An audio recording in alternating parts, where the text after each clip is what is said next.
Hello and welcome to today's live stream. I have to apologize. I couldn't get the stream to start. That's why it is 8 minutes late. And the problem was with YouTube. Sorry, I just realized that I said I'm going to a different location, not at a different location. I need to write. That was from YouTube again and messing me around. I got messed around quite seriously by YouTube by when I came to Ukraine. I couldn't actually. They wanted to do a security check on my site to check it was me. The thing was, they made it so impossible for me to actually do anything. And anyway, so this was unfortunately a problem with it. Hello, Ian. Yes, we're rolling now.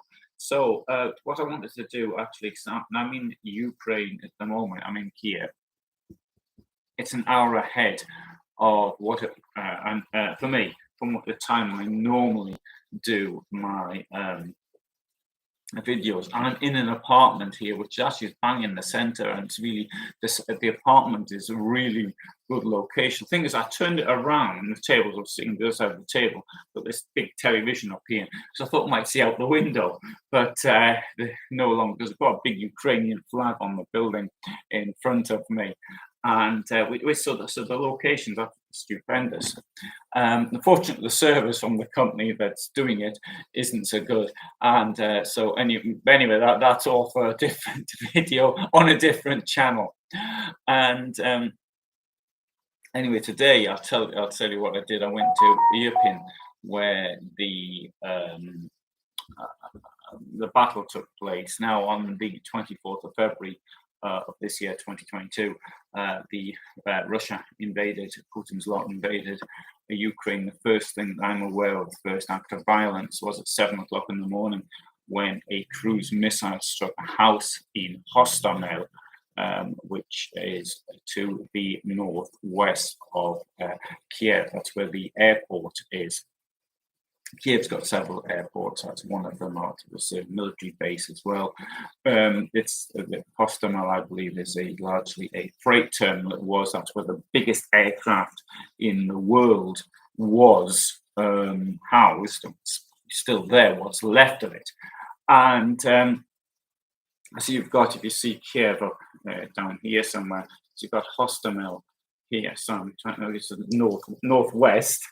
And then you've got Bucha here, and then you've got Irpin, and then Kyiv is further down. So, hello, Christopher. So Irpin is so if you're going towards the freight, the Hostomel airport, in Kyiv, for example, you go there, you take the underground to the last station on the red line, then you get on the bus, which is outside, and go and get on the bus, and the bus takes you into Irpin.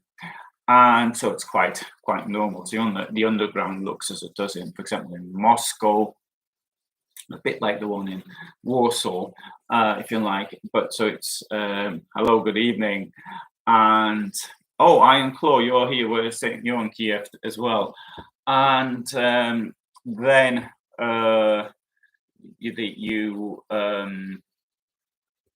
get on this little bus. The bus is quite old because they look but in Kyiv they're a lot newer than the buses that some of them I've seen out in the countryside, which are quite curious. And for 33 hryvnia, which is about what, a pound or something, 4 zloty, 5 zloty, almost less than a pound, a euro, you get the bus into Irpin. And so I took it quite normally, and what the strange thing is though you're going through, first of all, it's like any normal in at least I would say in Poland as well, so it's very similar on the road. But as you go through these checkpoints, and people aren't checked on the bus, at least maybe they do, but in places where the road narrows, you go through things like this. I mean, you've probably seen them before on security checkpoints, or police do them. It's quite a lot, for example, in Israel, which I suppose is understandable. are places where you have to slow down. But as you go out, you see more and more and more damage, which was done. And you also see positions which are still there, military positions. And you come to between the beginning of Irpin town, at the southern end, there's a river, and it's very famous now because of what happened there. There's a bridge. The bridge was collapsed. It was blown up by the Ukrainian army because the Russians did a number of things. Hello, Annie. Hello, Bob. Hello, hello, Ian. They tried advancing it, did tricks such as they dressed up in Ukrainian uniforms or put on civilian clothes, and they tried to sabotage, which of course is illegal.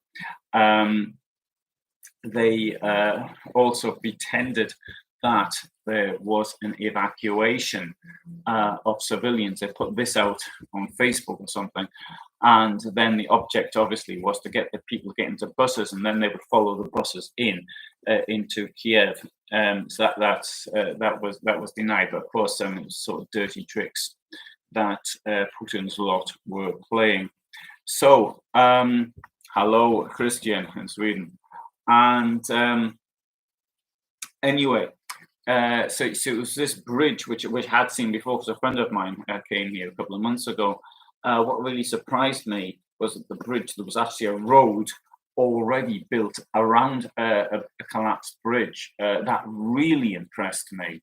I don't know if the road was there before, but they no time at all, and actually the bridge house is still collapsed.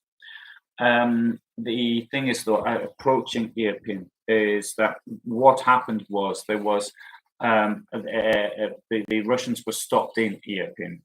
They captured, I think, there's around 80% of the town. Now in Irpin, there are 62,500 people, and what it is as well is, as you may have seen some of the photographs, which I haven't published on my Facebook page, is that you've got these really high-rise buildings, and it's the sort of same thing in Warsaw and other towns. You go out a bit, it's sort of in the country, the developers got the land a bit cheaper, and you've got these really high-rise things, but it's in the countryside and it's incommunicable with Kyiv. And I suppose long term, there's the hope that there will be a transport system, the underground or whatever, the metro, will eventually reach there, and so that's why people buy things in places like this.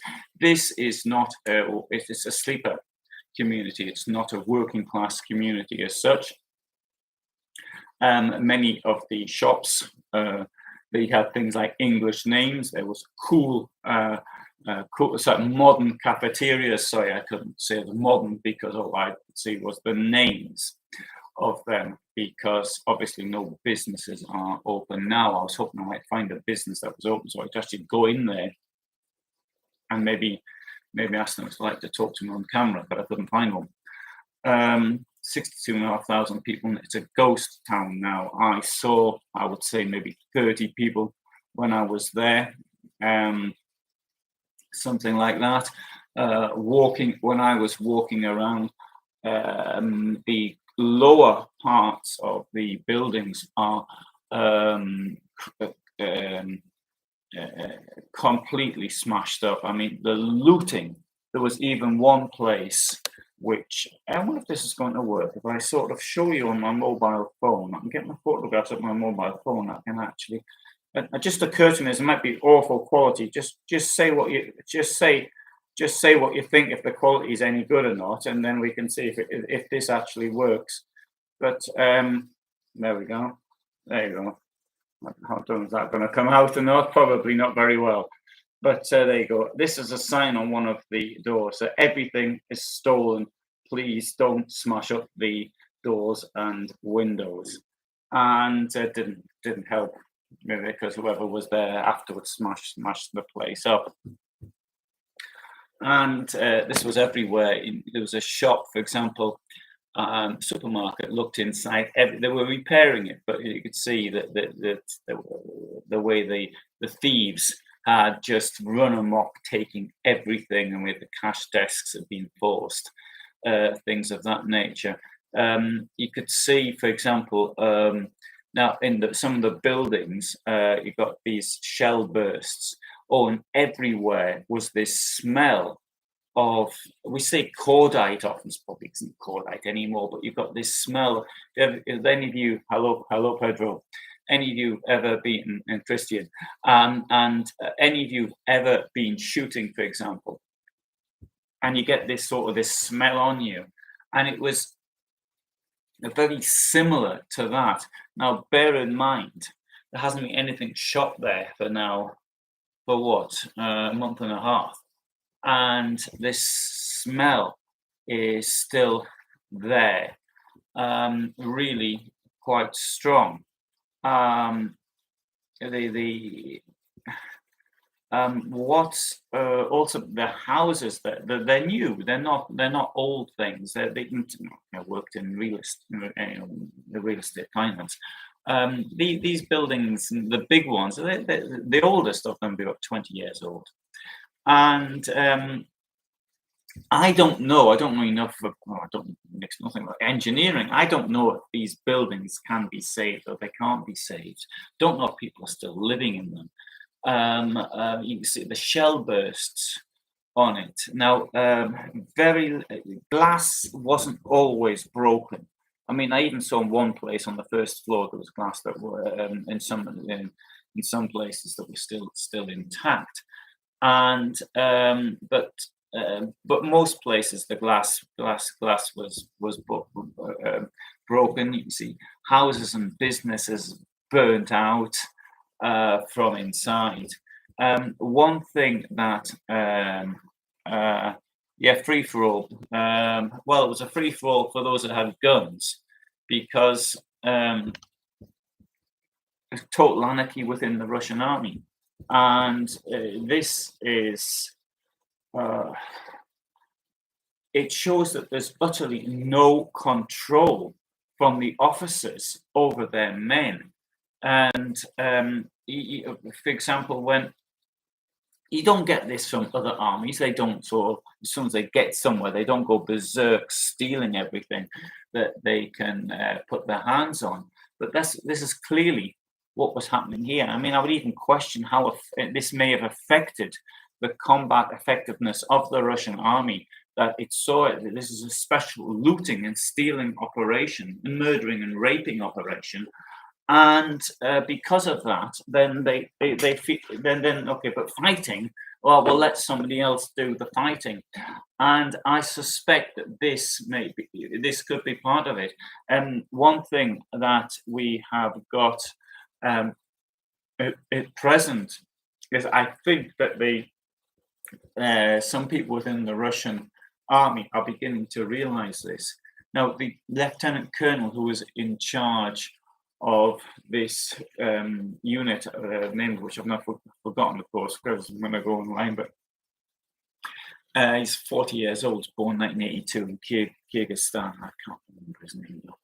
But anyway, he's sort of treated in a way as a hero, but he's clearly got no control over what his men are doing. Now, occasionally in warfare, I'd be the first to accept that a shot can go wary, that civilians can get killed. There can be collateral damage, but this wasn't collateral damage. This is clearly deliberate policy of theft and destruction. When you see these big buildings which have got in them, they've got the shell bursts at the top.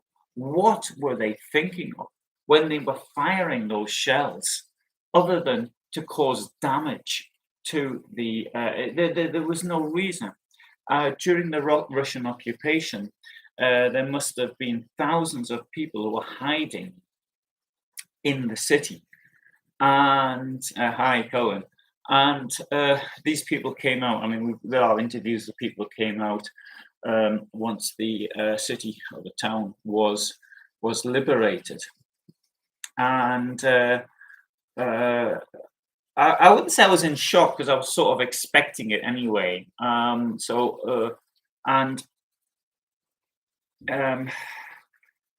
as I was expecting it. I mean, if I'd been one of these people just gone back, then I think I'd have been in a bad state of shock. If I'd lived there before and then I'd gone back, but as I was expecting it, it didn't affect me in the same way. So I'm a bit I'm a bit put out by all this, but I'm going to go back tomorrow. I didn't film it. The weather was really bad. It was raining very hard. I don't feel very well. I have a very bad headache, and so I didn't do it. Didn't I just took photographs, and then I tried to understand where I was a bit and get my bearings. And my original plan had been sort of I meant to do this yesterday, but with the accommodation, I got messed around. But having said that, I mean, if I had done it yesterday, and then it wouldn't have made much, I'd have had to go back. I mean, it was a pity that it got messed around, of course, because I've just lost the entire day because of it. Trying to find somewhere to leave my stuff. And although it's a very nice flat, as you can see, in the centre of town. Christian writes that the Ukraine should keep the Russian Nazi prisoners to help rebuild the country and take care of the mines. Well, I don't have any mines, but there are mines, but the mines as in the exploding mine. Yeah, sure, that's actually illegal under international law. But it should. The thing is, there is a problem because the Russians today. And yesterday took over 1,000 Ukrainian prisoners from the Azovstal steel plant, and what might happen to them? One thing I really must say, though, is that really incredibly impressed me was the cleanup operation. As you drive into Irpin, and on the left-hand side, there's this huge vehicle graveyard. And we've all seen graveyards of vehicles, of course, before, but not ones which have been sort of burnt out and partially blown up and things of this nature. And it's already gone rusty. And so it can only been there about 6 weeks. So what they must have done is gone down the streets clearing them up. Now, in some photographs, you can see there are still vehicles which probably the Russians couldn't steal. So they either had the tires. You can see most of them got the tires burnt out, tires blew up and burst or what have you. There are still cars that look reasonably repairable. There's one that had been shot, had bullet wounds and particularly taken blasts or explosions that had splinters in it. Maybe with a grenade fragment, I don't know. But I thought that maybe they could get that on the road again. So there are these things. And the strange thing is, though, you've got normal cars now parked amongst them because people must have gone back home and are living. And another thing that really impressed me was there was this lady cleaning up. I saw her. She must have been the janitor, the person who looks after them. And she was cleaning the windows. She was cleaning the windows of a block where there was immense damage done to it. So it shows that she was still cared about what was happening. Colin writes, the Russian propaganda says that the Azov battalion are all war criminals and recruiting accordingly. What's my opinion? Well, have they got any evidence? And they haven't, probably no. The thing is that if knowing the way that the neo-Nazi regime in Russia is, it will accuse them of something, and it'll do it for its propaganda piece, and we'll see these trolls and these neo-Nazis and others in the West repeat the nonsense that they put out. So I do fear for the people in the Azov battalion. Azov battalion was integrated into the Ukrainian armed forces. Now I do appreciate that the people who started it would have found lots in common with Putin, and these are his neo-Nazi regime. but they're no longer involved in it. So it's just a formation within the army. I'm sure there are people with very right-wing political opinions, which I wouldn't particularly like, but I very much doubt, though, that Putin's regime would put on trial people who had similar ideological background to their own. They might pick a few people who were sort of more either expendable or liberal orientated, who were in the Azov battalion. They may do that, but as we saw today, not so far from where I'm sitting, in fact, it was the first war crimes trial in Ukraine, and the Russian responsible for murdering a Ukrainian civilian on the 28th of February near Bucha he pleaded guilty, and for the sake of the family of the victim, it's unlikely that he would be exchanged for anybody. So prisoners can only be exchanged for prisoners. But the thing is this: the Russians don't care. And this is part of the problem, because the Ukrainians have more humanitarian ideologies, that they want to get their people back, whereas the Russians just don't care about they're expendable. They don't matter. What matters that Putin regime is already stealing from the Russian people. The very last thing that matters is any Russian person who's captured. Maybe if they got hold of Putin's family or something like that, then that would be different. But Putin's family, I'm sure, is safe in Switzerland or something. So that's how I see it. Christopher says it's necessary to threaten the Duma with prosecution for war crimes. Yeah, but I don't think that would work somehow. Yeah. I'm sorry, I'm gonna have to end this. I don't feel very good. I want to get up early as well. I want to get up at 5. I probably won't. But I have a dreadful headache. I got soaked today. I mean, as soon as I got in, of course, I changed my clothes, but I had a bit of a sleep as well during the afternoon. But all the same, I just don't feel good at all. So how I'm going to manage to get back there tomorrow, I don't know yet. But anyway, I'm going to try. Thanks to everybody for watching. I really have to go to bed now. And I'll try and do another live chat tomorrow. I might even have to do it earlier, in fact, because if I feel this tired. Bear in mind, we're an hour ahead of what I'm normally in Poland. So thanks for being here, Colin. Thanks, Christopher, Ian, Annie, Christian, everybody else. Sorry if I've forgotten anybody, and who is there here. And I'll put another one up. My history, Pedro. Sorry, thank you. And you can see it's called Alan Heath's history page on Facebook. I put some. I was going to put them on Instagram as well, but I forgot. And that'll give you an idea of the sort of thing that's going on. Thanks for being here, and all the best from me in Kyiv. And I'll try and do also a live chat when it's light. Thanks. Bye. And now, how do I turn this off? Oh, there it is. No, it isn't. But I've forgotten how to turn it off. How can you believe it? Click. No idea. See you, Bob. Maybe it's this. I'll click this.